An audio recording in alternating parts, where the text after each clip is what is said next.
Meu tio morreu numa quinta-feira à noite, e eu estava no hospital quando aconteceu. Não que isso importasse muito para ela.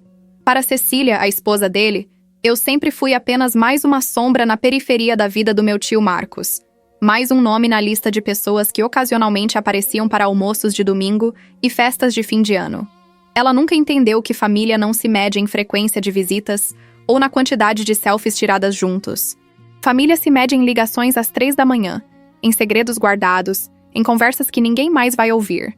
Eu estava segurando a mão dele quando a máquina apitou pela última vez. Minha mãe tinha ido buscar café. Uma desculpa transparente para chorar no corredor sem que ninguém visse. Meu irmão Daniel estava no estacionamento, fumando mesmo depois de ter jurado que tinha parado. E Cecília? Cecília estava em casa, provavelmente já calculando quanto valia cada móvel, cada quadro, cada pedaço daquela existência que ela tinha compartilhado com ele por 17 anos. Tio Marcos me olhou nos últimos segundos. Aquele olhar azul desbotado que já tinha me ensinado a andar de bicicleta, que tinha me levado para comprar meu primeiro sutiã quando minha mãe estava doente demais para sair de casa, que tinha secado minhas lágrimas quando meu pai nos abandonou.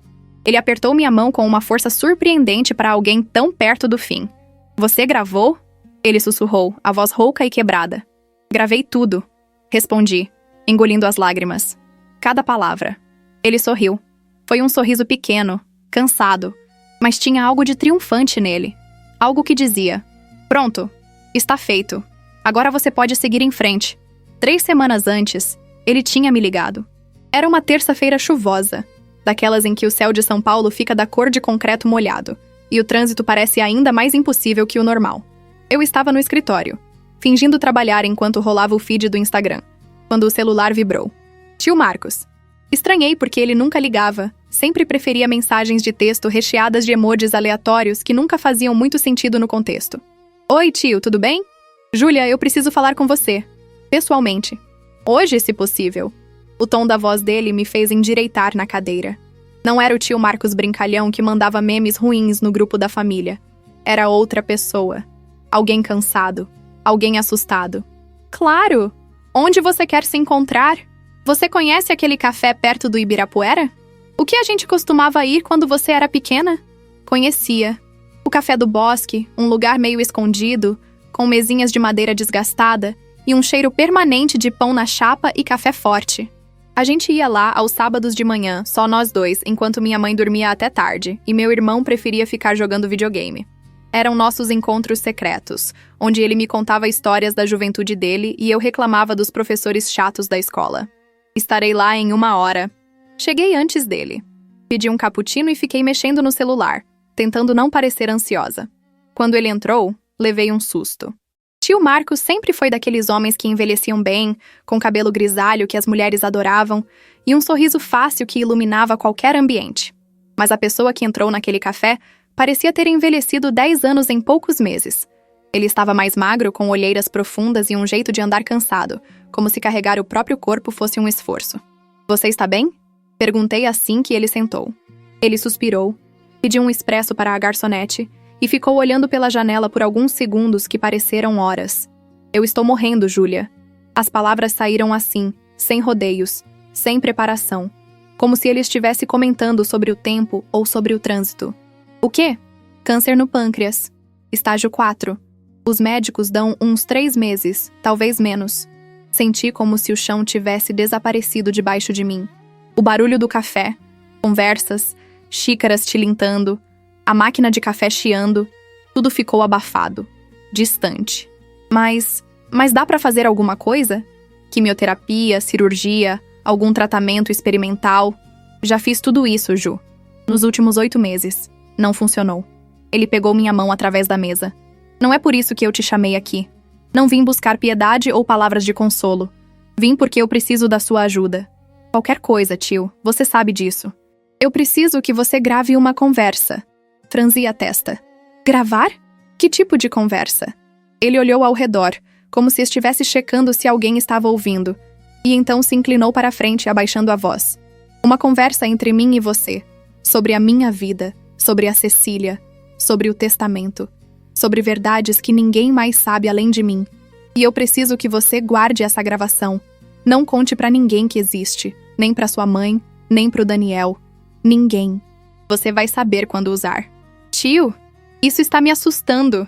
O que está acontecendo? O que está acontecendo? Ele disse. E sua voz ficou dura de um jeito que eu nunca tinha ouvido antes. É que eu finalmente enxerguei quem a Cecília realmente é. E eu não vou deixar que ela destrua o que restou da nossa família depois que eu morrer. Ele contou tudo naquela tarde. Não foi uma conversa curta. Ficamos ali por 4 horas, e eu gravei cada segundo no meu celular, com o telefone discretamente apoiado na mesa entre nós. A tela apagada para ninguém perceber. Cecília não era quem eu pensava que era. Nenhum de nós realmente sabia quem ela era. Ela tinha entrado na vida do tio Marcos 15 anos atrás.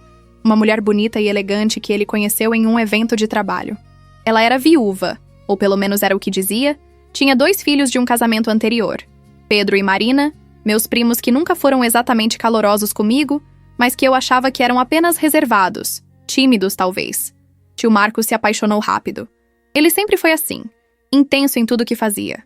Quando amava, amava completamente.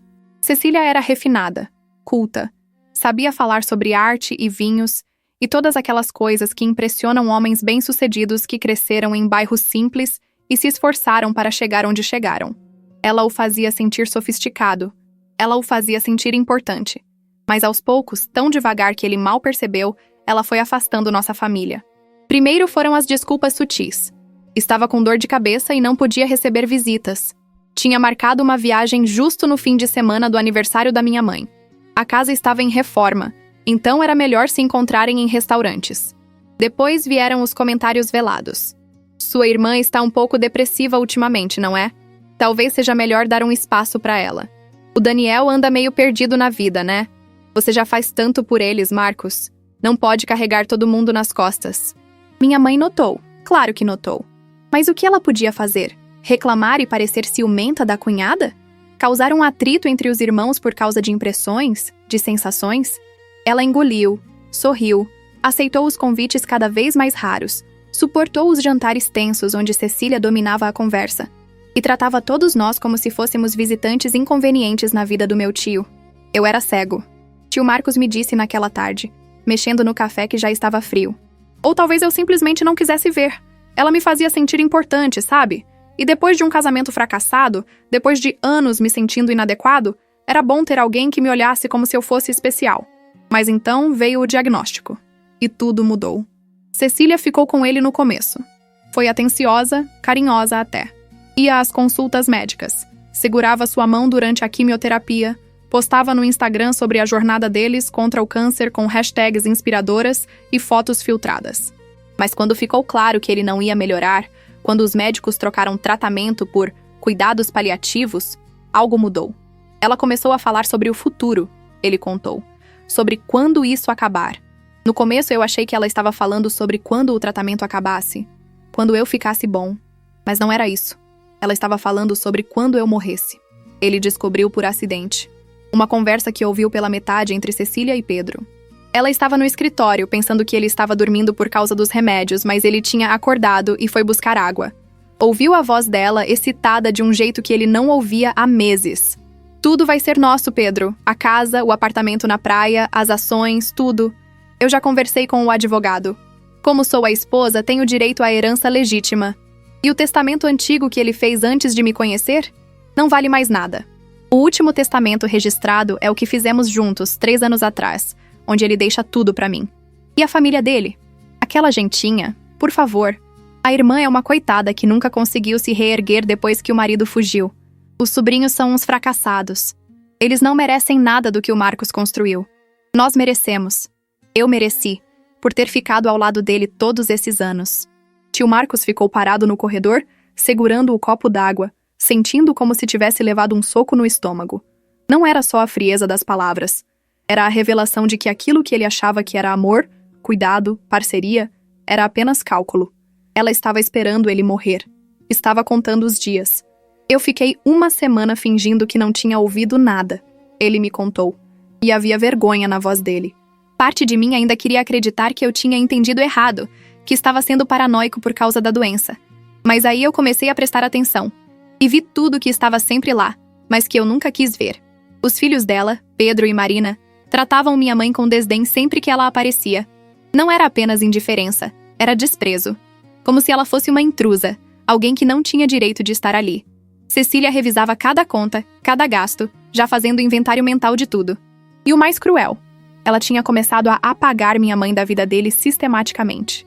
Fotos antigas que costumavam ficar na estante tinham sumido. Álbuns de família estavam organizados no porão. Quando minha mãe ligava, Cecília atendia dizendo que ele estava dormindo, descansando. Não podia ser incomodado. Ela controlava cada visita, cada interação, como se estivesse preparando o terreno para um futuro onde nós simplesmente não existíssemos mais. Por que você não fez outro testamento? Perguntei. Por que não mudou tudo? Deixou alguma coisa para minha mãe, pro Daniel, para mim? Ele sorriu com tristeza. Eu tentei. Marquei com um advogado, pensei em como fazer sem que ela desconfiasse. Mas aí eu percebi. Não importa o que eu colocar no testamento, ela vai contestar. Vai arranjar testemunhas, vai dizer que eu não estava em pleno uso das minhas faculdades mentais, que estava sob efeito de medicamentos. Tem dinheiro guardado, advogados bons. Ela vai arrastar isso por anos na justiça. E vocês não têm recursos para bancar uma briga dessas. Então o que a gente faz? A gente só aceita? Não. Ele se inclinou para a frente e vi um brilho nos olhos dele. O velho tio Marcos, o estrategista, o homem que tinha construído uma empresa do zero e sabia como jogar o jogo. A gente não aceita. A gente joga o jogo dela, mas melhor. E é por isso que eu preciso que você grave essa conversa. Ele me explicou o plano nas 2 horas seguintes. Era simples, mas tinha que ser executado perfeitamente. Ele não ia fazer um novo testamento porque isso daria a ela munição para contestar. Mas ele ia me contar coisas, verdades, segredos que só ele sabia e que, na hora certa, iriam mudar tudo. Cecília acha que é esperta, ele disse. E ela é, mas ela subestima vocês. Principalmente você, Ju. Ela acha que você é só uma garota sonhadora que escreve poemas e trabalha em uma editora ganhando uma mixaria. Ela não sabe que você é a pessoa mais perspicaz da família. Você sempre foi. Desde pequena, você via as coisas que os adultos fingiam não existir. Era verdade. Eu sempre fui a que notava. Notava quando minha mãe chorava no banho depois que meu pai ia embora de madrugada. Notava quando Daniel fingia estar bem, mas estava se afundando em ansiedade. Notava os olhares trocados em jantares de família, as tensões não ditas, os segredos sussurrados. O que você precisa fazer? Tio Marcos continuou. É simples. Quando eu morrer, e vai ser em breve, os médicos foram bem claros. Você não vai reagir. Você vai ficar quieta. Vai aceitar tudo que a Cecília fizer. Vai deixar ela pensar que ganhou. E depois? Depois, quando ela estiver confiante, quando ela achar que está segura, você vai usar a gravação. Não toda. Só a parte certa. Na hora certa. Porque o que eu vou te contar agora vai mudar tudo. E então ele começou a falar. E eu gravei tudo. Ele me contou que Cecília nunca foi viúva. O primeiro marido dela estava vivo, morando em Portugal. E eles nunca tinham se divorciado oficialmente. Tecnicamente, o casamento dela com meu tio era inválido. Bígamo. Ela tinha dado um jeito de esconder isso, usando o sobrenome de solteira em alguns documentos, o sobrenome do primeiro marido em outros, criando uma confusão burocrática que levaria anos para ser desvendada, mas que, uma vez exposta, destruiria completamente seus direitos sobre a herança. Como você descobriu isso? Perguntei chocada. Um investigador particular. Nos últimos 2 meses, enquanto ela achava que eu estava deprimido demais para fazer qualquer coisa, eu contratei alguém. E ele encontrou tudo. Documentos, fotos, até conversas recentes dela com o ex-marido pedindo dinheiro emprestado. Ela está endividada até o pescoço, Júlia. Todo aquele ar de sofisticação é fachada. Ela precisa dessa herança. Não é ganância, é desespero. Ele me passou um pendrive. Tudo está aqui. Cópias de documentos, relatórios do investigador, gravações. Mas você não pode usar isso imediatamente. Entende?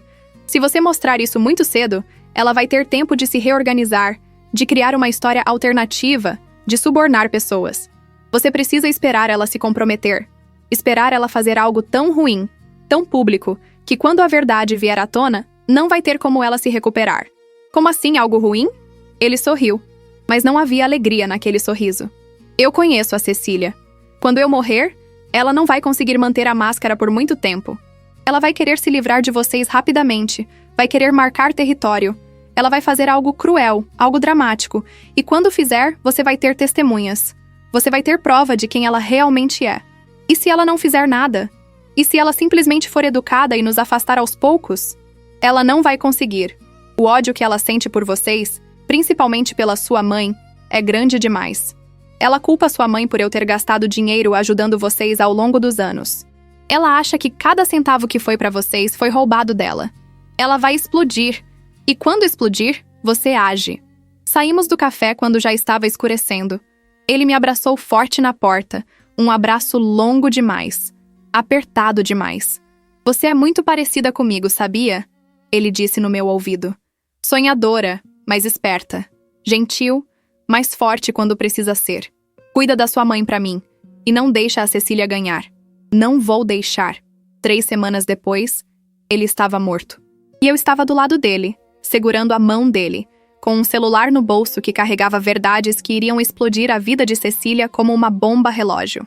Minha mãe voltou do corredor com os olhos vermelhos, mas a expressão composta. Daniel entrou logo depois, cheirando a cigarro e culpa. Cecília apareceu meia hora mais tarde, impecável em um vestido preto que provavelmente já estava separado para a ocasião. Ela não chorou. Apenas ficou parada ao lado da cama, olhando para o corpo do meu tio como se estivesse avaliando uma mercadoria. Vamos ter que providenciar o funeral, ela disse, a voz prática e sem emoção, e resolver várias coisas legais. Vai ser uma semana difícil. Difícil. Ela achou que seria difícil. Ela não fazia ideia.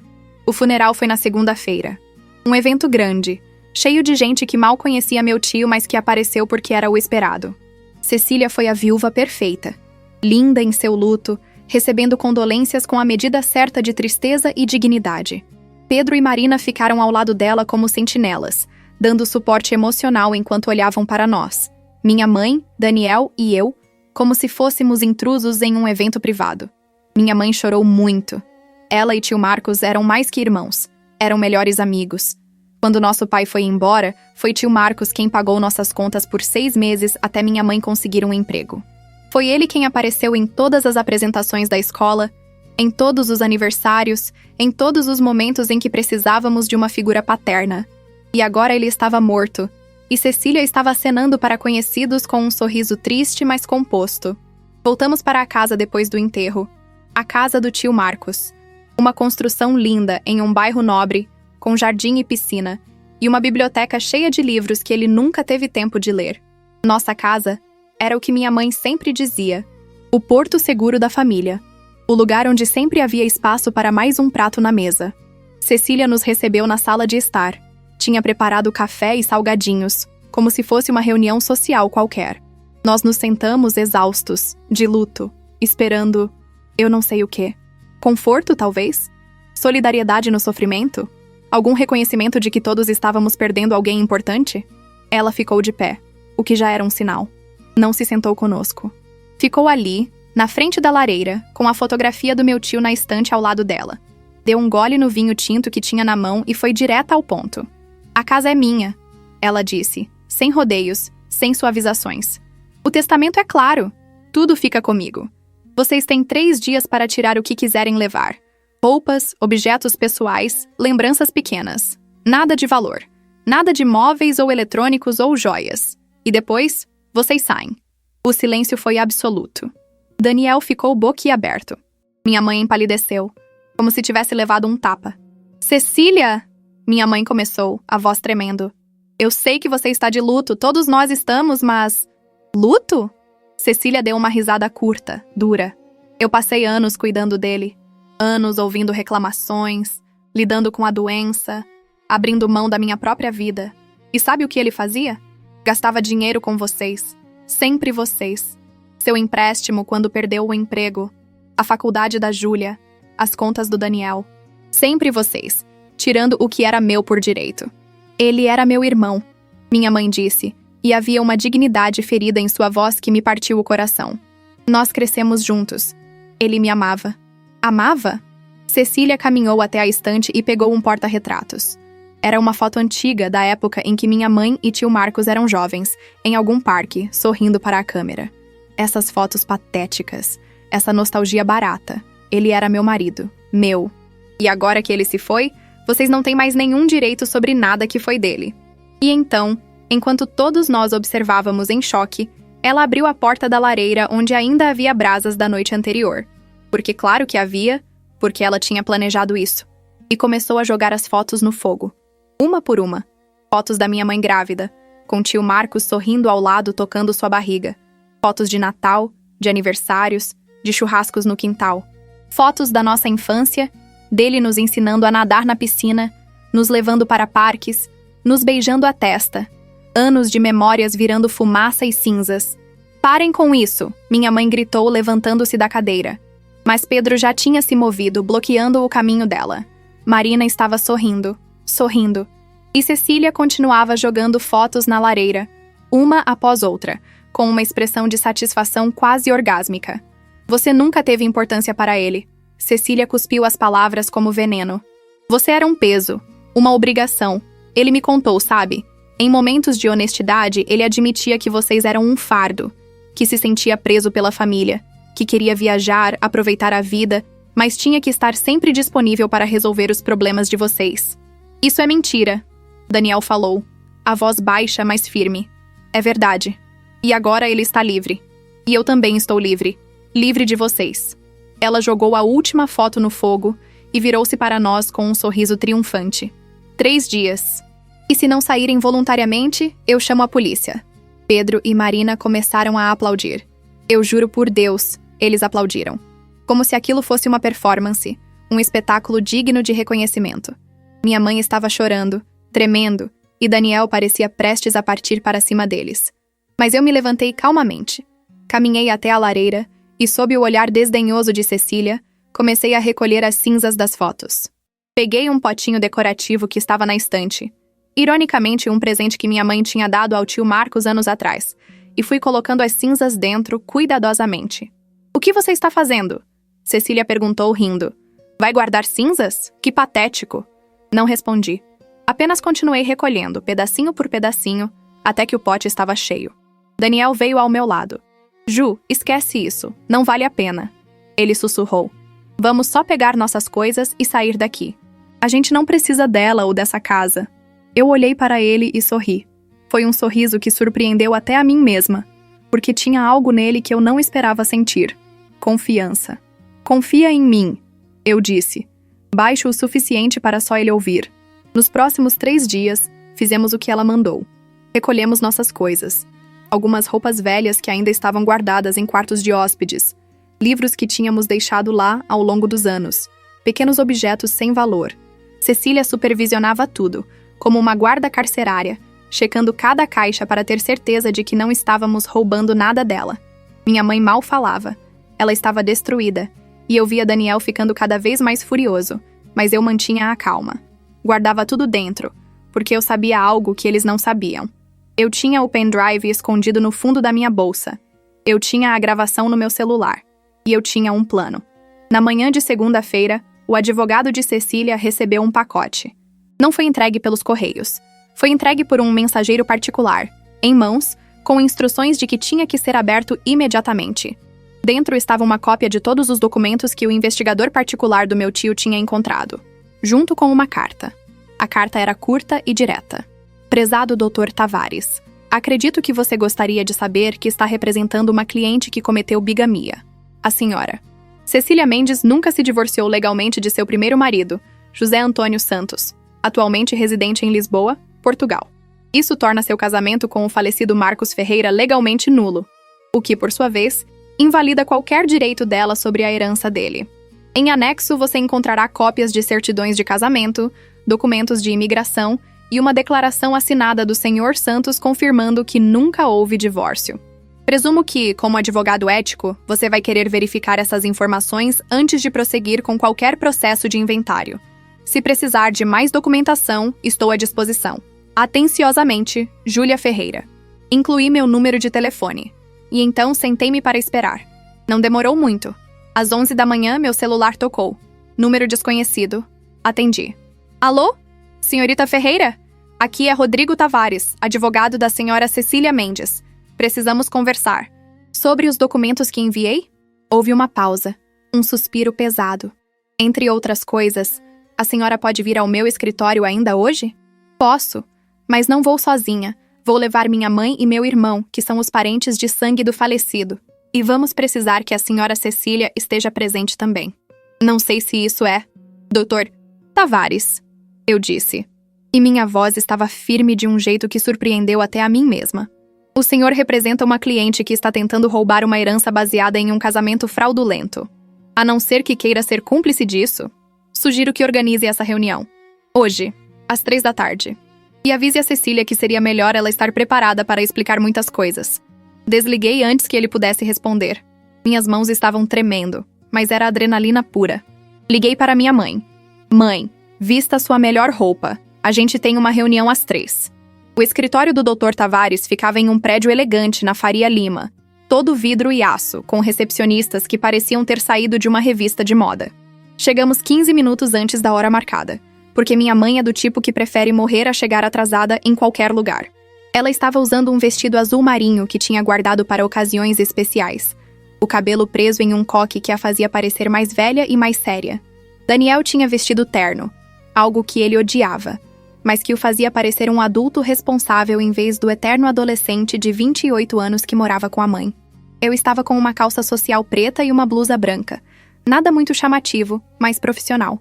Queria que me levassem a sério. Carregava uma pasta preta debaixo do braço com cópias de tudo que tinha enviado para o advogado. Mais algumas coisas extras que tinha guardado como munição de reserva. A recepcionista nos fez esperar.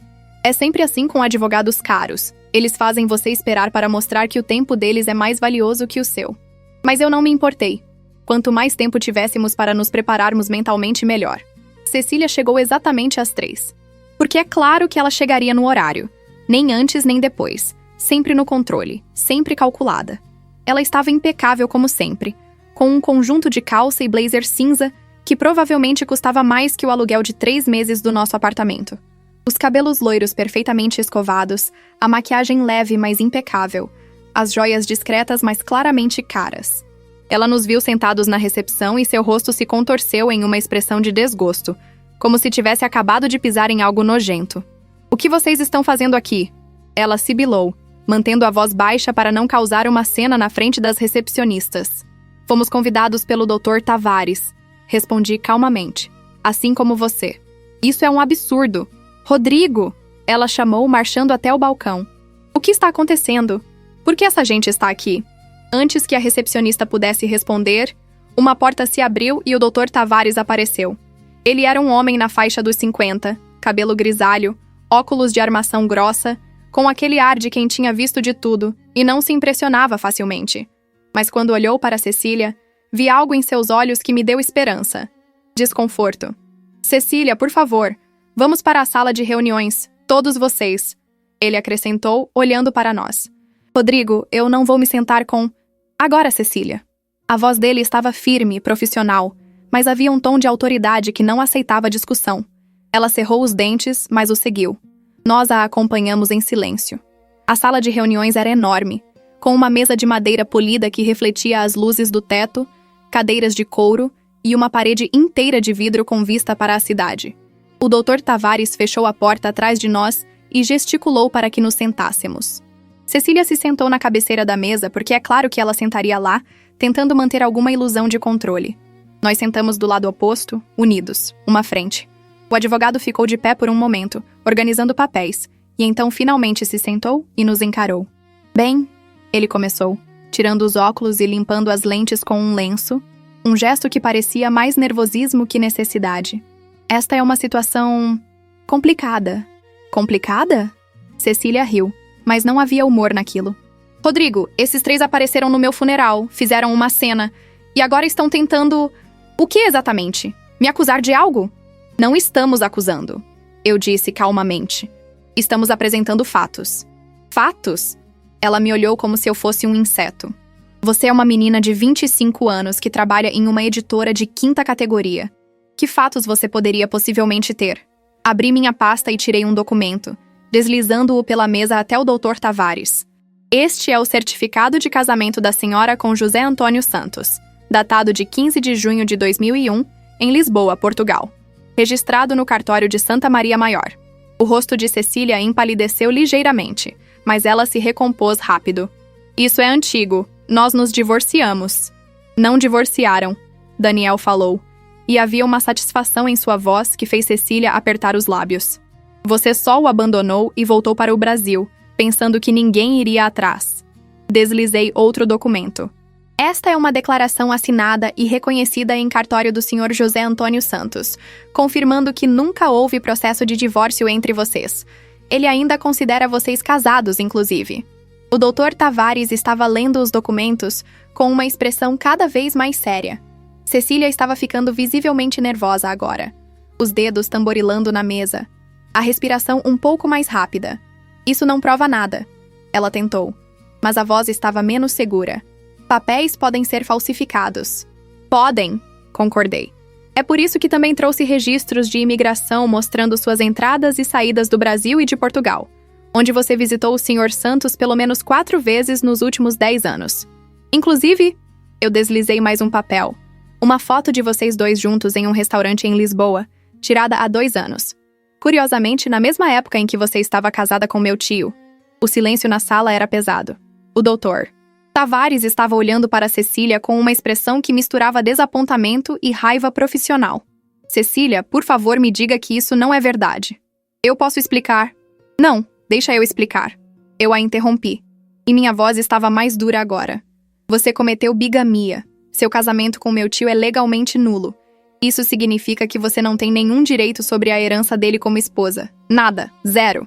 Isso é ridículo! Cecília explodiu, levantando-se da cadeira. Eu passei 17 anos com aquele homem. Eu cuidei dele. Eu mereci cada centavo. Você enganou ele. Minha mãe falou pela primeira vez e sua voz estava tremendo, mas firme. Você mentiu sobre quem você era. Entrou na vida dele sob falsos pretextos. E passou todos esses anos planejando roubar tudo que ele construiu. Ele me amava. Ele amava uma mentira, eu disse. A mulher que ele pensava que você era não existia. Cecília se virou para o advogado. Rodrigo, você não vai deixar eles fazerem isso comigo.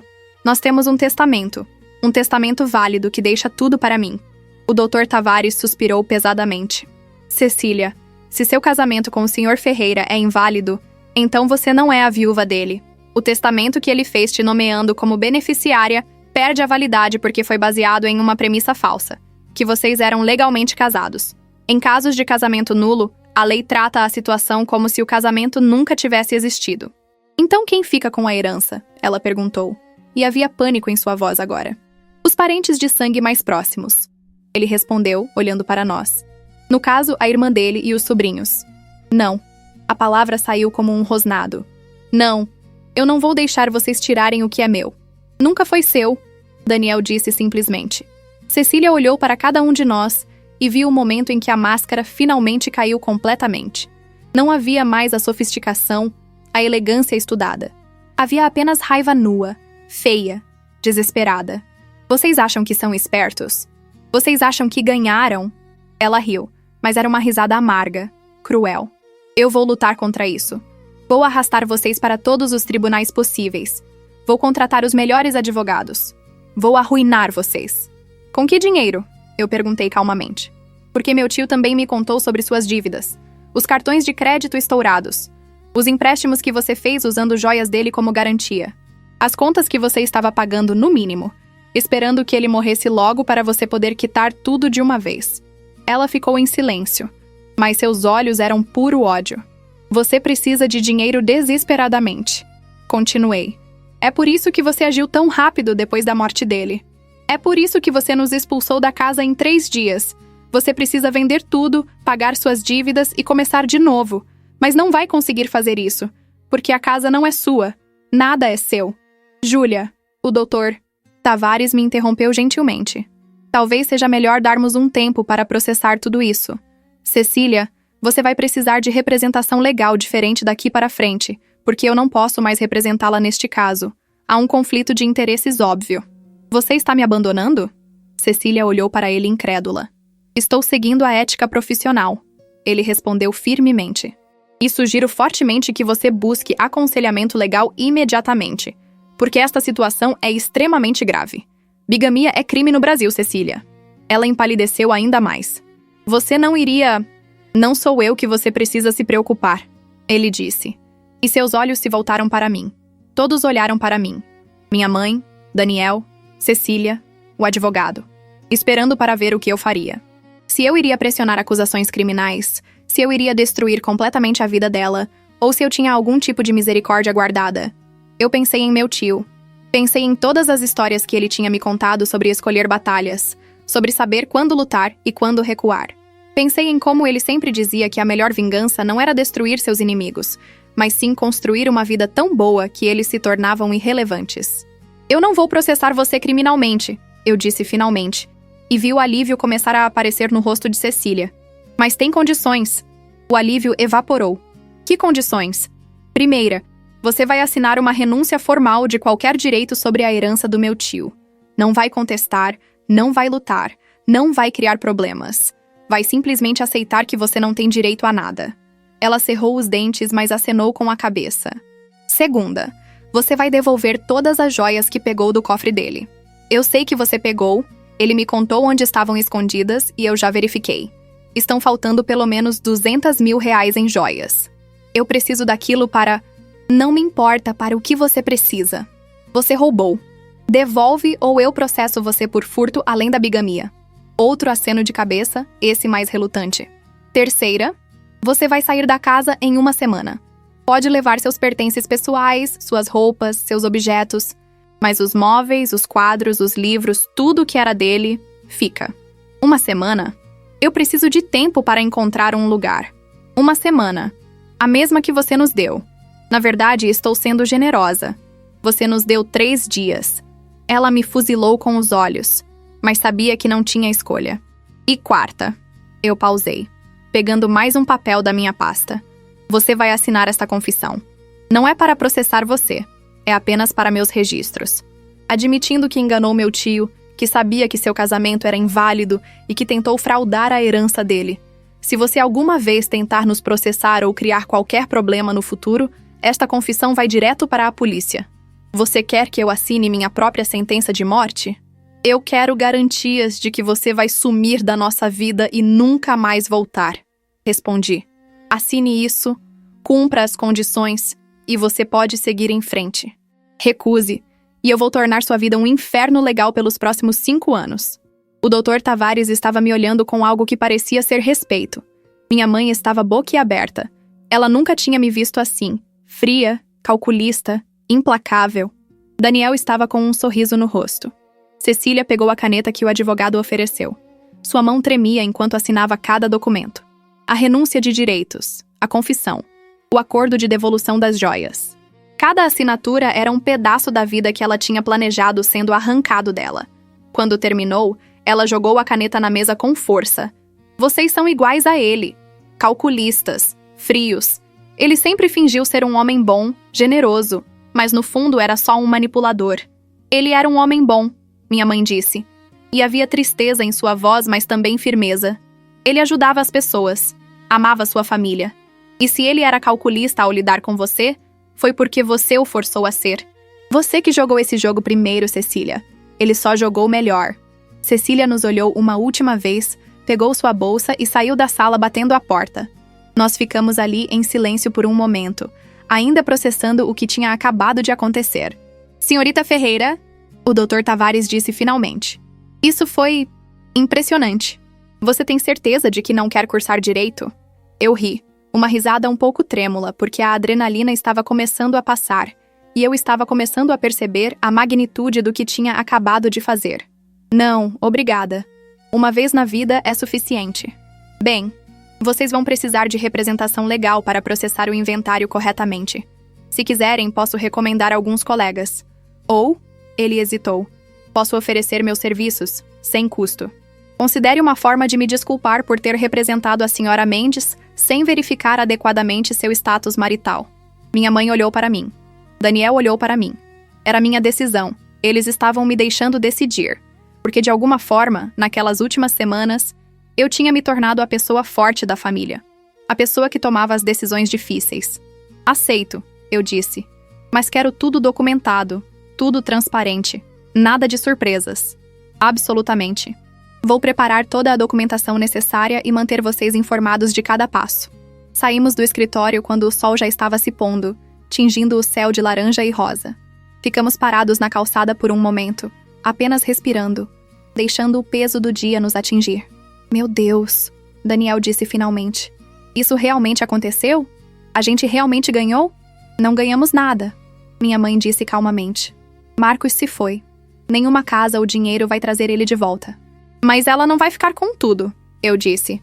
Ela não vai destruir a memória dele ou da nossa família. Isso é uma vitória, mesmo que pequena. Minha mãe me puxou para um abraço apertado. Eu não sei de onde você tirou toda essa força, toda essa coragem, mas estou tão orgulhosa de você. Eu não disse nada. Apenas abracei ela de volta, sentindo as lágrimas finalmente começarem a cair. Lágrimas de alívio, de tristeza, de exaustão. Eu tinha segurado tudo por tanto tempo. Tinha sido forte quando precisava ser, mas agora podia finalmente deixar ir. Ele sabia, eu disse contra o ombro dela. Tio Marcos sabia exatamente o que estava fazendo quando me contou tudo. Ele sabia que eu seria a única que aguentaria fazer isso. Por que você? Daniel perguntou, não com ciúme, mas com genuína curiosidade. Porque eu sou a única que não tinha nada a perder. Respondi, me afastando do abraço e secando os olhos. Mãe é boa demais, teria tentado ser justa demais, dar a Cecília o benefício da dúvida. Você tem temperamento quente demais. Teria explodido e feito alguma besteira. Mas eu? Eu posso ser paciente. Posso esperar. Posso jogar o longo jogo. Você é exatamente como ele era, minha mãe disse com um sorriso triste. Mais do que qualquer um de nós. Fomos jantar em um restaurante simples perto de casa. Comida caseira, nada sofisticado. Mas era exatamente o que precisávamos. Conversamos sobre tudo menos sobre o que tinha acabado de acontecer. Sobre o trabalho, sobre o novo jogo que Daniel estava jogando, sobre a vizinha da minha mãe que estava tendo um caso com o carteiro. Coisas normais, mundanas, reconfortantes. Mas quando cheguei em casa naquela noite, sozinha no meu apartamento pequeno, sentei no sofá e finalmente permiti que tudo me atingisse de verdade. Peguei o pote com as cinzas das fotos que Cecília tinha queimado. Tinha guardado no armário, sem saber muito bem por quê. Mas agora entendia. Não eram apenas cinzas. Era evidência. Era a prova do caráter dela. Da crueldade dela.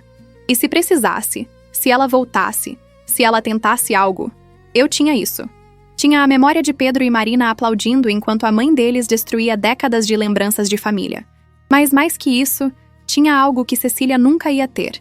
Eu tinha as memórias reais.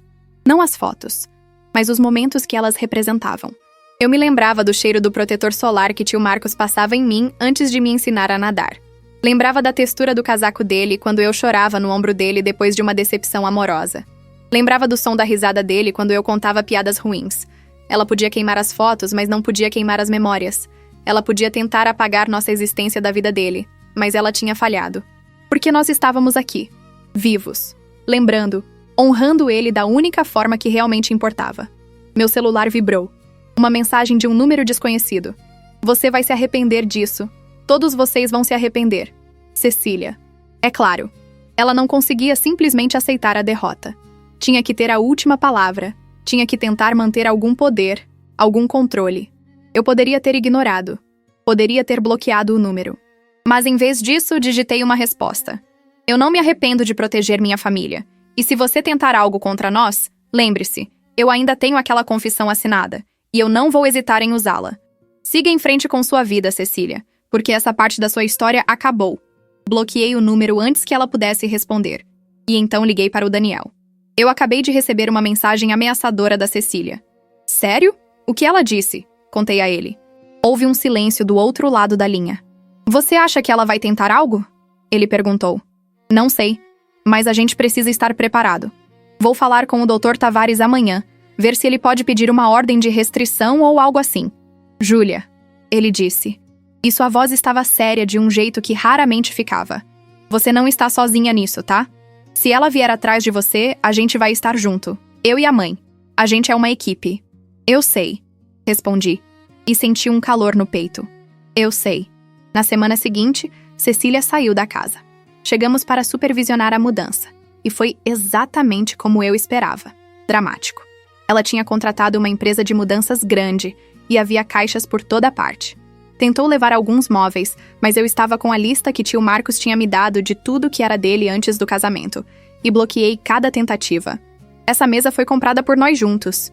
Ela argumentou sobre uma mesa de jantar linda de madeira maciça. Essa mesa, eu respondi checando minha lista, foi comprada por ele em 2008, 3 anos antes de vocês se conhecerem. Tem até a nota fiscal. Ela fica. O quadro na sala era da mãe dele. Herança de família. Fica. A coleção de vinhos. Ele começou essa coleção nos anos 90. Fica. Cada item que ela tentava levar, eu bloqueava. Cada argumento que ela fazia, eu rebatia com documentação. Ela estava ficando cada vez mais frustrada, mais desesperada. E parte de mim, uma parte pequena e vingativa que eu não sabia que existia, estava gostando disso. Pedro e Marina estavam lá, ajudando ela a empacotar. Eles me olhavam com ódio mal disfarçado, mas não diziam nada. Provavelmente a mãe deles tinha avisado para não causarem problemas, não quando estavam em uma posição tão frágil legalmente. Quando o último caminhão de mudança finalmente partiu, Cecília ficou parada na entrada da casa, olhando para trás como se estivesse gravando cada detalhe na memória. Ou talvez planejando como voltar, como reconquistar o que tinha perdido. As chaves, eu disse, estendendo a mão. Ela tirou o molho de chaves da bolsa, mas segurou por um momento, como se fosse fisicamente doloroso entregá-las. Esta casa deveria ser minha. Mas não é. Nunca foi. E você sabe disso. Ela colocou as chaves na minha mão com força suficiente para machucar. Você acha que é tão esperta? Mas você é jovem. Você ainda não entende como o mundo funciona. Pessoas como eu sempre encontram uma forma de voltar por cima. Talvez, eu disse, mas não às custas da minha família. Ela entrou no carro onde Pedro estava esperando no volante, e eles foram embora. Eu fiquei ali na entrada, segurando as chaves, sentindo o peso de tudo que tinha acontecido. Minha mãe saiu da casa e ficou ao meu lado. Acabou, ela disse suavemente. Acabou, concordei. Mas não parecia real ainda. Parecia que a qualquer momento Cecília ia voltar, ou que alguma reviravolta ia acontecer, que algo ia dar errado. Eu tinha visto filmes suficientes para saber que as coisas nunca eram tão simples. O que a gente faz agora? Daniel perguntou, aparecendo atrás de nós. Agora, minha mãe disse, entrando na casa. A gente limpa, a gente tira qualquer rastro dela daqui.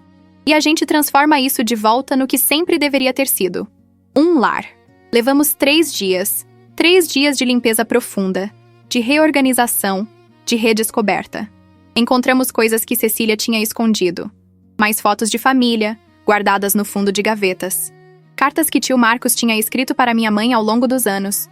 O primeiro desenho que eu tinha feito para ele quando tinha 5 anos, amarelado e gasto mas cuidadosamente preservado em um envelope.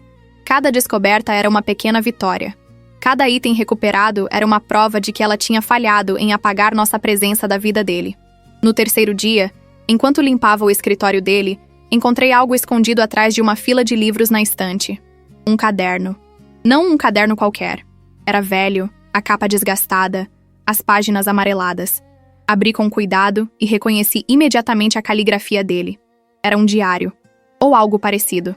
Entradas irregulares, algumas longas, outras apenas 1 ou 2 frases. Comecei a ler, sentada no chão do escritório, e as lágrimas começaram a cair antes mesmo de eu terminar a primeira página. Hoje a Júlia me perguntou se eu estava feliz. Ninguém mais nunca me pergunta isso. Todo mundo presume que sim porque eu tenho dinheiro, uma casa bonita, uma esposa atraente. Mas a verdade é que eu não sei. Eu não sei quando foi a última vez que realmente senti alguma coisa. Continuei lendo.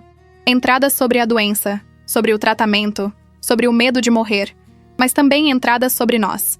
A Ana ligou hoje só para saber como eu estava. Não para pedir nada, não para falar dos problemas dela, só para perguntar se eu estava bem. Porque eu deixei a Cecília me convencer de que minha irmã é um peso na minha vida. Ela é a melhor pessoa que eu conheço. O Daniel está tentando largar o cigarro de novo. Eu disse que estava orgulhoso dele. Vi os olhos dele se encherem de lágrimas. Quando foi a última vez que alguém disse que estava orgulhoso dele? Eu deveria ter dito isso mais vezes. A Júlia me mandou um poema que escreveu. É sobre família, sobre raízes, sobre pertencer. É lindo. Ela tem tanto talento. Eu espero que ela nunca desista de escrever, mesmo quando o mundo disser que ela deveria fazer algo mais prático. E então, quase no final do caderno, a última entrada, escrita com uma caligrafia trêmula, mas ainda legível. Eu estou morrendo. Não é mais uma possibilidade distante, é uma certeza iminente. E a única coisa que eu realmente lamento não é a vida que não vivi, as viagens que não fiz, os livros que não li. É o tempo que desperdicei com pessoas que não me amavam de verdade, enquanto negligenciava as pessoas que sempre me amaram. A Cecília não me ama. Talvez nunca tenha amado. E está tudo bem. Eu fiz minhas escolhas, cometi meus erros. Mas vou ter certeza de que, depois que eu for, ela não vai poder machucar as pessoas que realmente importam. Júlia vai cuidar de tudo. Ela é forte de uma forma que ninguém percebe. Ela parece frágil, sonhadora, mas tem uma espinha de aço dentro dela. Ela vai proteger a Ana e o Daniel. E quando tudo isso acabar, quando a poeira baixar, espero que eles saibam o quanto eu os amava. Mesmo quando não estava presente, mesmo quando deixei a Cecília me afastar deles, eu sempre amei. Fechei o caderno e segurei contra o peito, soluçando. Não era tristeza. Não exatamente. Era alívio. Alívio de saber que ele não tinha sido enganado até o fim. Que ele tinha visto a verdade. Que ele tinha tomado medidas para proteger o que era importante. Ju? Daniel apareceu na porta do escritório. Você está...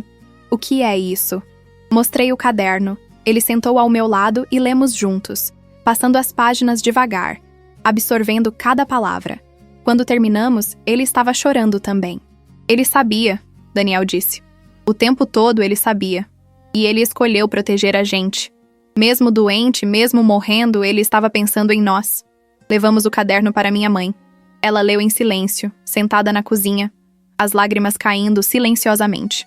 Quando terminou, ela fechou o caderno com cuidado e o segurou contra o peito, exatamente como eu tinha feito. Ele sempre foi meu protetor, ela disse finalmente, desde que éramos crianças. Quando nosso pai bebia demais, quando nossa mãe ficava doente, era sempre o Marcos que cuidava de mim. E mesmo no fim, mesmo quando estava perdendo tudo, ele ainda estava tentando me proteger. Ele nos amava, eu disse simplesmente. Sim, ela concordou. Ele nos amava. E nós o amávamos. E isso é tudo que realmente importa. Naquela noite, jantamos na casa pela primeira vez como nossa. Nossa casa agora. Pedimos pizza porque nenhum de nós tinha energia para cozinhar. E comemos sentados no chão da sala porque os móveis ainda estavam bagunçados da reorganização.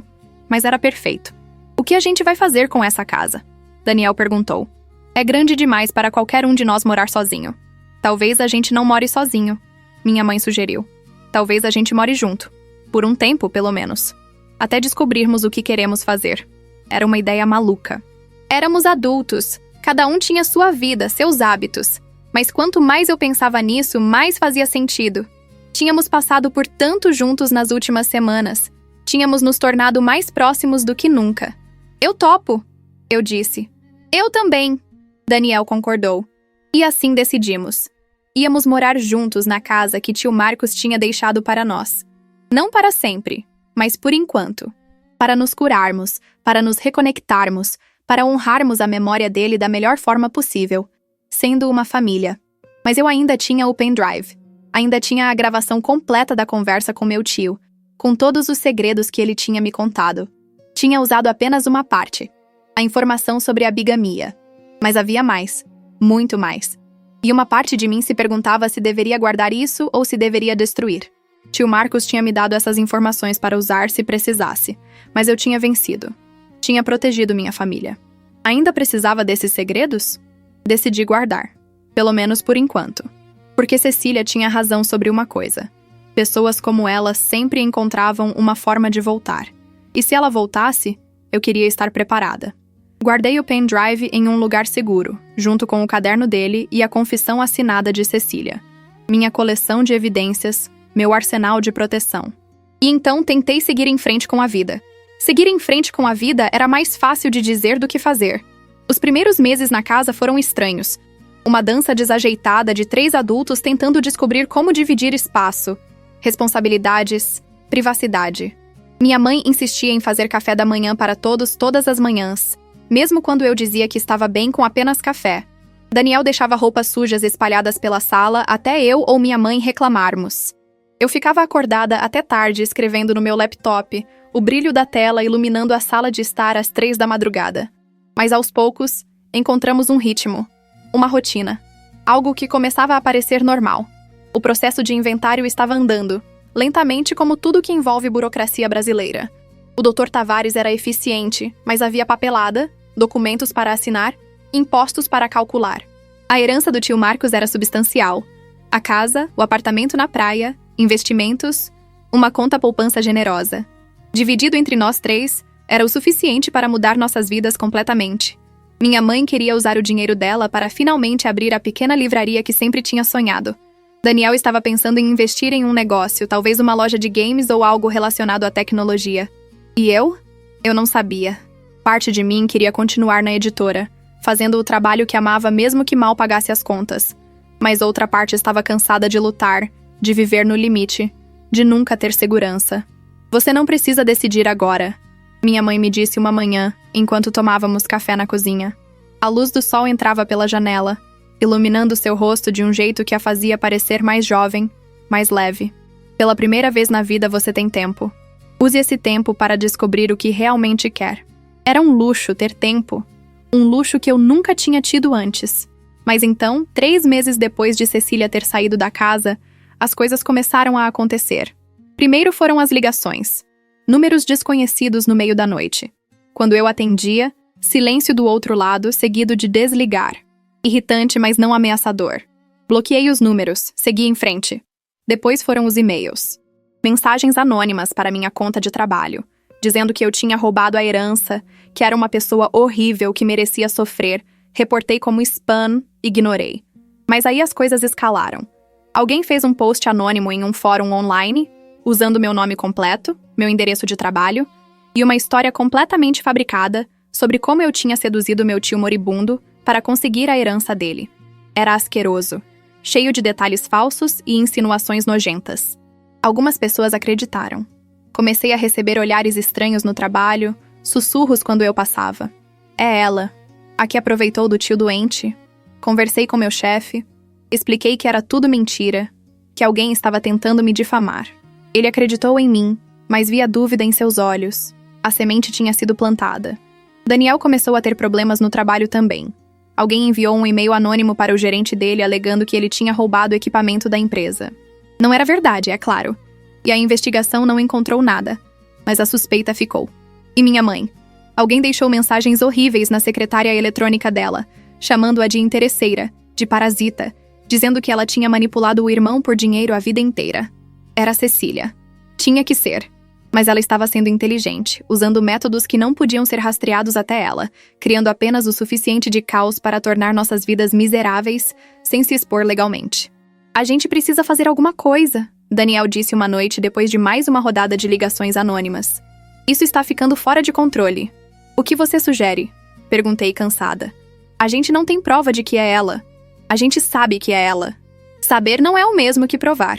Minha mãe estava sentada na poltrona, parecendo menor de alguma forma, como se o peso de tudo estivesse fisicamente diminuindo ela. Talvez a gente devesse ter sido mais gentil. Talvez a gente pudesse ter dado alguma coisa para ela. Um acordo. Não. Eu a interrompi, mais duramente do que pretendia. Mãe, ela tentou nos roubar. Ela queimou suas fotos. Ela cuspiu na memória do tio Marcos. A gente não deve nada a ela. Mas olha o que está acontecendo. Olha o preço que estamos pagando. O preço que vamos pagar se cedermos é pior, porque se a gente mostrar fraqueza agora, ela vai saber que pode nos manipular. E nunca vai parar. Era verdade. E todos nós sabíamos disso. Mas era exaustivo. Viver em constante estado de alerta, esperando o próximo ataque, a próxima mentira. Decidi que precisava de ajuda. Liguei para o Dr. Tavares. Ela está assediando vocês? Ele perguntou, a voz preocupada. De forma que não pode ser provada, mas sim. Ligações anônimas, e-mails, posts online. Está afetando nosso trabalho, nossa reputação. Vocês consideraram uma ordem de restrição? Baseado em quê? A gente não tem prova concreta de que é ela. Houve uma pausa.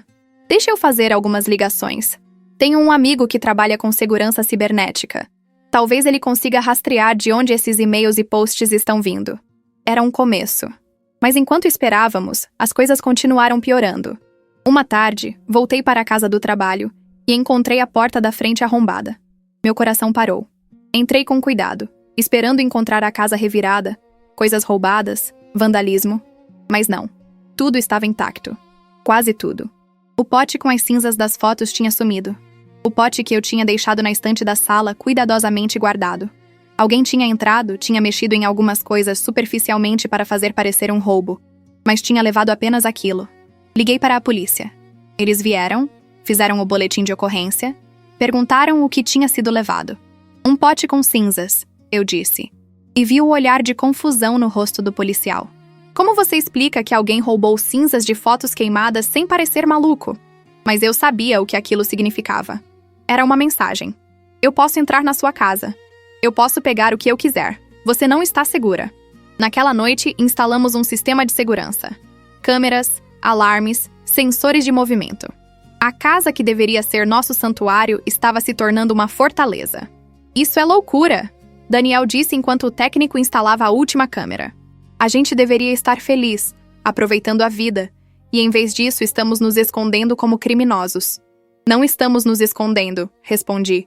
Estamos nos protegendo. É diferente.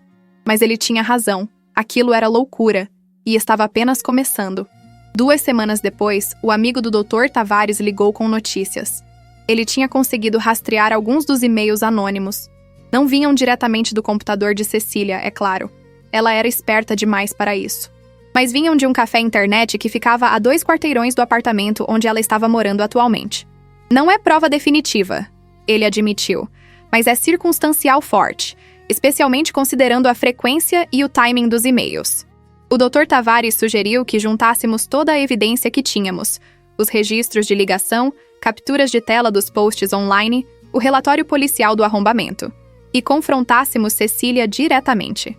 Às vezes, ele disse, apenas mostrar que você está prestando atenção, que está documentando tudo, é suficiente para fazer alguém recuar.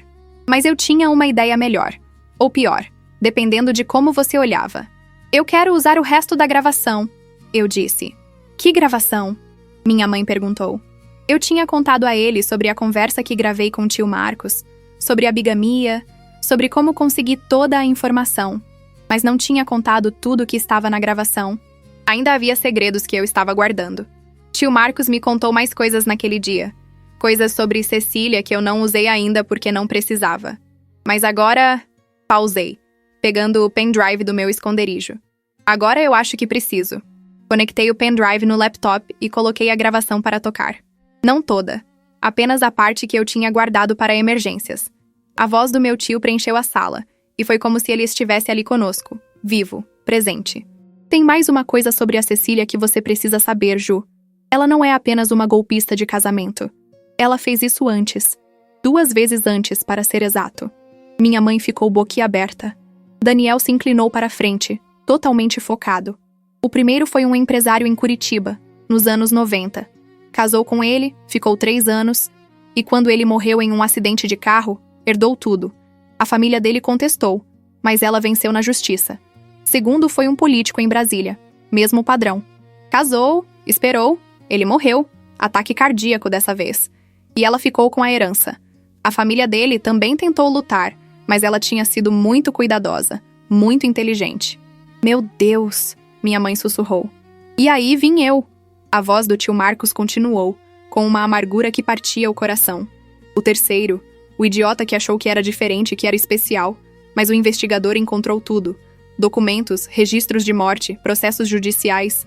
Ela é uma predadora profissional. E eu era apenas mais uma marca. A gravação continuou, com tio Marcos detalhando nomes, datas, localizações. Era uma confissão completa, documentada, irrefutável. Por que você não usou isso antes? Daniel perguntou quando a gravação terminou. Porque não precisava, respondi. A bigamia era suficiente para invalidar o casamento e proteger a herança. Mas isso... Indiquei o pendrive. Isso a destrói completamente. Isso não apenas tira a herança dela. Isso potencialmente a coloca na cadeia. Se as famílias dos outros homens souberem que existe um padrão, elas podem reabrir os casos. Podem investigar se as mortes foram realmente acidentais. Você acha que ela matou eles? Minha mãe perguntou, horrorizada. Não sei, e não estou dizendo que ela fez. Mas mortes convenientes acontecendo múltiplas vezes? As autoridades vão querer investigar. Era uma arma nuclear, e eu estava considerando usá-la por causa de ligações anônimas e posts na internet. Parte de mim achava que era desproporcional, mas outra parte, a parte que estava cansada de ser atacada, de ver minha família sofrer, queria apenas acabar com aquilo de uma vez por todas. O que o tio Marcos queria que você fizesse com essa informação? Minha mãe perguntou calmamente. Pensei por um momento. Ele disse que eu saberia quando usar, que eu deveria confiar no meu instinto. E o que seu instinto está dizendo? Olhei para ela, para Daniel, para a casa que estávamos tentando transformar em nosso lar. Está dizendo que a gente dá a ela uma última chance. A gente mostra que tem isso, que sabemos tudo, e damos a ela a escolha. Ela para completamente e desaparece da nossa vida, ou a gente vai a público com tudo. E se ela não parar? Daniel perguntou. Então a gente acaba com ela. Era uma declaração dura, fria, e vinda de mim soava estranha. Eu, que sempre fui a sonhadora, a gentil, a que evitava conflitos. Mas as últimas semanas tinham mudado alguma coisa em mim. Tinham me ensinado que gentileza sem limites é apenas fraqueza, que às vezes você precisa lutar para proteger o que ama. Marquei um encontro com Cecília. Não foi fácil. Ela ignorou minhas primeiras mensagens. Mas quando enviei uma prévia da gravação, apenas os primeiros 30 segundos onde tio Marcos mencionava os outros casamentos, ela respondeu imediatamente. Nos encontramos em um parque público. Neutro, público, seguro. Ela chegou com óculos escuros enormes, como uma celebridade tentando não ser reconhecida. Sentou-se no banco ao meu lado sem dizer nada, esperando que eu falasse primeiro. Você precisa parar, eu disse sem rodeios. Parar o quê? As ligações, os e-mails, o assédio, tudo. Eu não sei do que você está falando. Cecília, a gente sabe que é você. Não tenho prova definitiva ainda, mas estou perto. E honestamente, não importa. Porque se você não parar, eu vou usar isso. Coloquei o telefone na minha mão, a gravação pronta para tocar. Ela olhou para o telefone, depois para mim. Mesmo com os óculos escuros, eu podia sentir o ódio em seu olhar. Você está me ameaçando? Estou te dando uma opção. Você para completamente. Sem ligações, sem e-mails, sem nada. E nós nunca mais falamos um com o outro. Ou eu torno essa gravação pública, junto com todos os documentos que meu tio reuniu sobre seus casamentos anteriores. E aí você vai ter que explicar para muita gente muito poderosa porque 2 homens ricos morreram convenientemente depois de se casarem com você. O silêncio se estendeu entre nós. Um jogger passou correndo, uma mãe empurrando um carrinho de bebê, a vida normal continuando ao nosso redor enquanto nós negociávamos os termos de uma guerra fria. Eu não matei ninguém, ela disse finalmente, a voz baixa. Não disse que você matou, mas vai ser o que as pessoas vão pensar. Vai ser o que as autoridades vão investigar. E mesmo que você seja inocente, sua vida vai se tornar um inferno. Mídia, investigações, suspeitas, tudo o que você construiu, toda a respeitabilidade que você fingia ter, vai desmoronar. Você é uma vadia cruel, ela cuspiu. Não, respondi calmamente. Eu sou alguém protegendo sua família, assim como você faria pelos seus filhos. A diferença é que eu não estou tentando roubar ninguém no processo. Ela se levantou bruscamente. Eu quero uma cópia dessa gravação. Quero saber exatamente o que você tem. Não. Como assim não? Você não tem direito a nada. Você tem 2 opções. Aceitar meus termos ou sofrer as consequências. Escolha agora. Vi o momento em que ela percebeu que não tinha mais controle. Que o jogo tinha acabado e ela tinha perdido. Seus ombros caíram ligeiramente, a postura de confiança desaparecendo. Se eu aceitar, ela disse lentamente, você promete nunca tornar isso público? Nunca contar para ninguém? Se você realmente parar, se você desaparecer completamente da nossa vida, então sim, isso fica entre nós. Mas, Cecília, eu me levantei para ficar cara a cara com ela.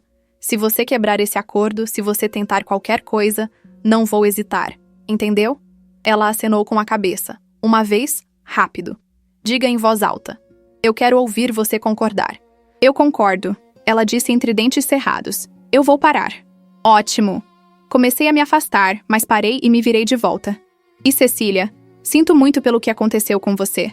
Sinto muito se a vida foi difícil, se você sentiu que tinha que fazer essas escolhas para sobreviver. Mas nada disso justifica o que você fez. Nada disso justifica machucar pessoas inocentes. Ela não respondeu.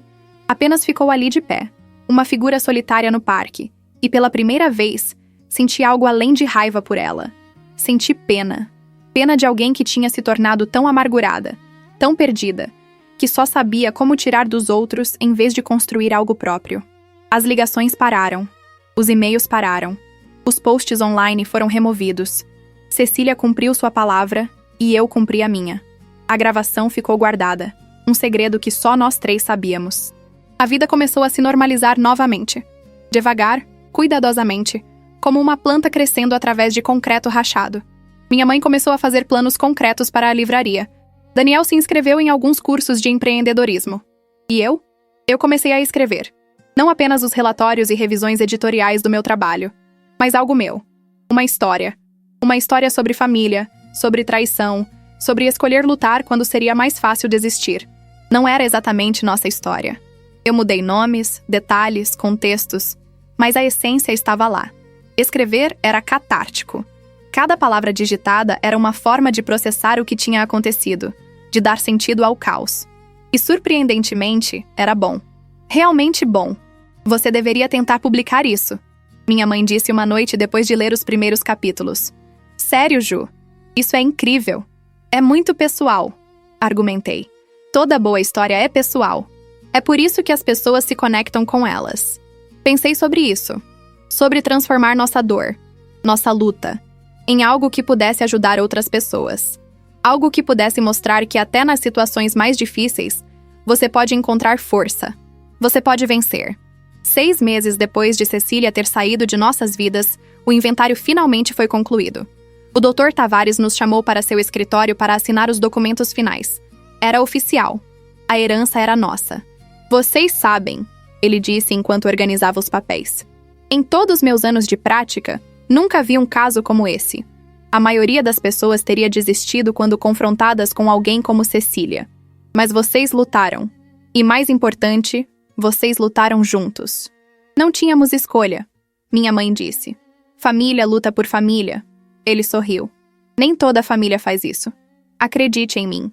Saímos do escritório com cópias dos documentos, proprietários oficiais de tudo que tio Marcos tinha deixado. Era estranho ter tanto de repente quando por tanto tempo tínhamos tido tão pouco. E era amargo também, porque tudo aquilo veio ao custo de perdê-lo. Ele estaria orgulhoso de vocês, Daniel disse enquanto caminhávamos para o carro. Do jeito que vocês lidaram com tudo. Do jeito que a Ju especialmente lidou com tudo. Ele nos ensinou, respondi. Ele nos ensinou a ser fortes, a não desistir. E quando ele não podia mais estar aqui para lutar por nós, ele nos deu as ferramentas para lutarmos por nós mesmos. Paramos em frente ao carro, os 3 juntos sob o sol da tarde de São Paulo. Minha mãe nos puxou para um abraço, Daniel de um lado, eu do outro. E ficamos assim por um momento, apenas sendo uma família. O que a gente faz agora? Daniel perguntou. Agora, minha mãe disse. A gente vive. A gente constrói nossas vidas. A gente faz o tio Marcos se orgulhar. E foi o que fizemos. Minha mãe abriu sua livraria 6 meses depois. Ela a chamou de Páginas e Raízes. E era exatamente como ela sempre tinha sonhado. Pequena, aconchegante, cheia de livros cuidadosamente selecionados. Ela organizava clubes de leitura toda quinta-feira à noite, e o lugar rapidamente se tornou um ponto de encontro para amantes de livros no bairro. Daniel investiu em uma startup de tecnologia com alguns amigos. Era arriscado, mas ele estava animado de uma forma que eu não via há anos. Tinha encontrado uma paixão, um propósito, algo além de apenas sobreviver. E eu terminei meu livro. Levei 1 ano, mais dezenas de revisões, mas finalmente estava pronto. Enviei para alguns agentes literários, esperando rejeições. Escritores iniciantes sempre recebem rejeições. Faz parte do processo. Mas então um agente respondeu. E depois uma editora. E de repente, inacreditavelmente, meu livro ia ser publicado. Qual é o título? Minha mãe perguntou quando contei a notícia. Cinzas e Raízes, respondi. É sobre como às vezes você precisa deixar coisas queimarem para que coisas novas possam crescer. Ela sorriu, os olhos cheios de lágrimas. Ele teria amado isso. O lançamento do livro foi em uma quinta-feira à noite, na livraria da minha mãe. Convidamos amigos, família, colegas. Pedro e Marina não foram, obviamente, mas não esperávamos que fossem. Cecília também não. Ela tinha desaparecido completamente de nossas vidas, e eu esperava que tivesse encontrado alguma forma de paz, onde quer que estivesse. Li um trecho do livro em voz alta para a audiência. Era a parte onde a protagonista descobre os segredos que o tio deixou para ela, e como ela usa esses segredos não para vingança, mas para proteção, para justiça. Este livro, eu disse quando terminei de ler, é dedicado a todos que já sentiram que não tinham poder, que não tinham voz, que estavam sendo empurrados por pessoas mais fortes, mais cruéis, mais calculistas. Este livro é sobre encontrar sua força, sobre aprender que gentileza não é fraqueza, mas escolha. e sobre entender que, às vezes, amar alguém significa lutar por eles. A audiência aplaudiu. Minha mãe estava chorando abertamente. Daniel estava gravando tudo no celular, provavelmente para enviar para nosso grupo da família no WhatsApp. Depois do evento, quando a maioria das pessoas tinha ido embora, fiquei na livraria ajudando minha mãe a limpar. Ela estava empilhando cadeiras quando parou e me olhou. Você sabe o que é engraçado? O quê? A Cecília pensou que queimando aquelas fotos, ela estava apagando nossa existência. Mas tudo que ela fez foi nos dar uma história para contar. Uma história que agora milhares de pessoas vão ler. Eu ri. Irônico, não é? É mais que irônico. É poético. Ela colocou a última cadeira na pilha e se virou para mim completamente. Você transformou a coisa mais cruel que ela fez em algo bonito. Em arte. Era verdade. As cinzas daquelas fotos que eu tinha recolhido enquanto ela ria tinham se tornado a semente para algo novo.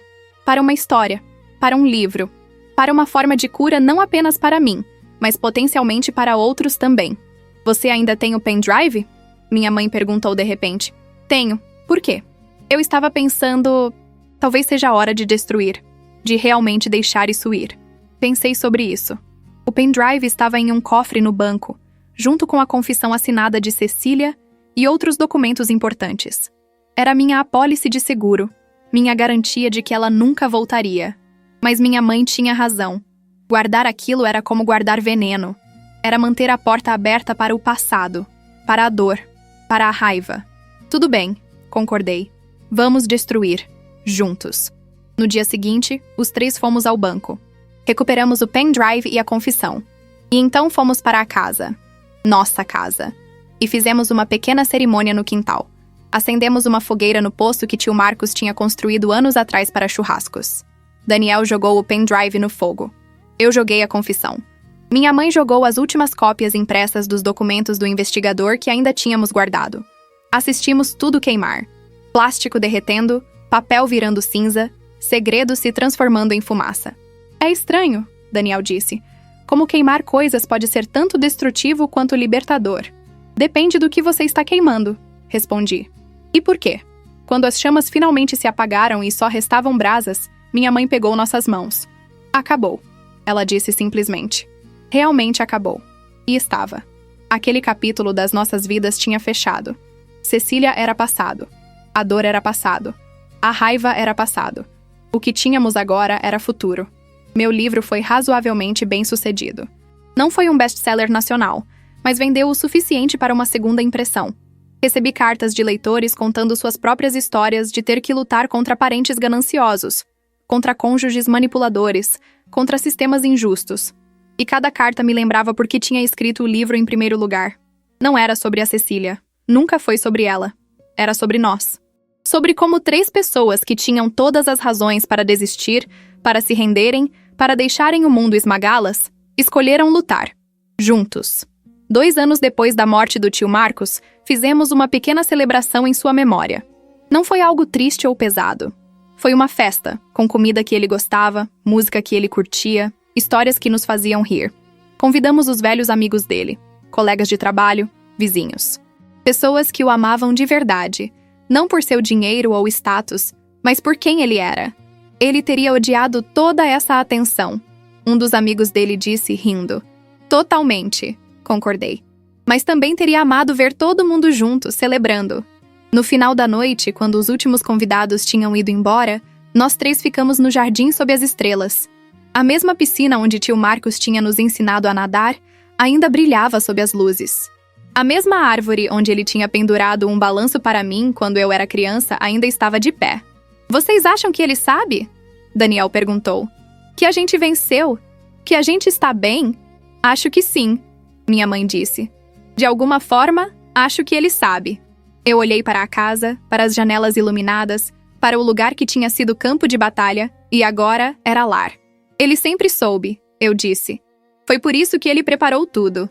Ele sabia que a gente ia vencer porque ele nos conhecia. Conhecia nossa força. E era verdade. Tio Marcos tinha visto algo em nós que nem nós mesmos tínhamos visto. Tinha apostado que seríamos fortes o suficiente, espertos o suficiente, unidos o suficiente para sobreviver ao que estava por vir. E tínhamos sido. Não foi fácil. Nada disso foi fácil. Houve noites em que chorei até dormir. dias em que quis desistir, momentos em que a raiva e o medo quase me consumiram. Mas eu tinha algo que Cecília nunca teve: família de verdade. Pessoas que me amavam não pelo que eu podia dar a elas, mas simplesmente porque eu existia. Porque éramos ligados não apenas por sangue, mas por escolha, por história, por amor. Anos depois, quando meu segundo livro estava sendo escrito, quando a livraria da minha mãe tinha se expandido para uma pequena cadeia, quando a startup do Daniel tinha finalmente decolado, eu às vezes pensava em Cecília. Me perguntava onde ela estava, o que estava fazendo, se tinha encontrado alguma forma de redenção ou se continuava sendo a mesma pessoa que sempre foi. Parte de mim esperava que ela tivesse mudado, que tivesse aprendido algo. Mas honestamente, não importava mais. Ela não tinha poder sobre mim, sobre nós. Ela era uma nota de rodapé na história da nossa família, nada mais. O que importava eram as histórias que criamos depois, as vidas que construímos, os sonhos que realizamos. Porque no final, não importa o quanto alguém tenta te destruir, te queimar, te reduzir a cinzas. Se você tem as pessoas certas ao seu lado, se tem força interior e propósito, você sempre pode renascer. Como uma fênix, como uma família, como nós fizemos. Sentada no meu escritório em casa, 10 anos depois daquela quinta-feira à noite quando o tio Marcos morreu, olho para a foto dele na minha mesa. É uma foto que sobreviveu ao fogo, uma que Cecília não conseguiu destruir porque estava escondida no meu quarto.